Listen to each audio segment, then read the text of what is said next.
Here's a strange truth about money. The first £1,000 you ever invest will probably do more for you than the 10,000 you invest in your 40s. Same money. Wildly different result.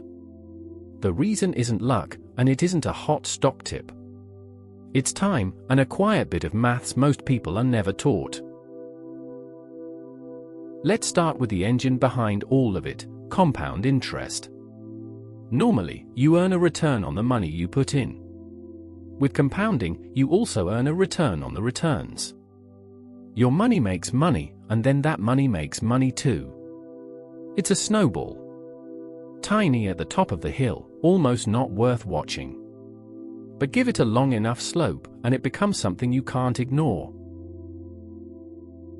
Let's make it real. Say you invest £1,000 and never add another penny.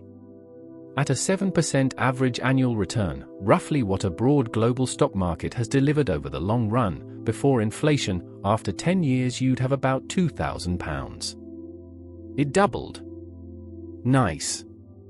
But leave it for 40 years, and that same 1,000 becomes roughly 15,000. You didn't add anything. Time did the heavy lifting. That's why starting early beats starting big. So why doesn't everyone do this? 2 reasons. First, the early years look boring. The snowball is tiny, you might invest for 3 years and feel like nothing's happening. Most people quit right there, in the flat part of the curve, just before it starts to bend upward. Second, we wait. We wait until we earn enough, until we understand investing, until next year. And every year you wait, you don't just lose that year, you lose the most powerful year, the one that had the longest time to compound. Here's the practical part. In the UK, the simplest place to start is a stocks and shares ISA, a wrapper that lets your investments grow without paying tax on the gains. Inside it, many beginners choose a single low-cost global index fund, one fund that quietly buys a slice of thousands of companies around the world, so you're not betting on any one of them. You set up a small automatic payment each month, and then, this is the hard part, you do almost nothing. You let time and compounding work. Boring is the strategy, not a side effect of it. The mistake is thinking investing is about picking winners. For most people, it isn't. It's about getting started, keeping costs low, and staying in your seat when markets wobble, because they will wobble.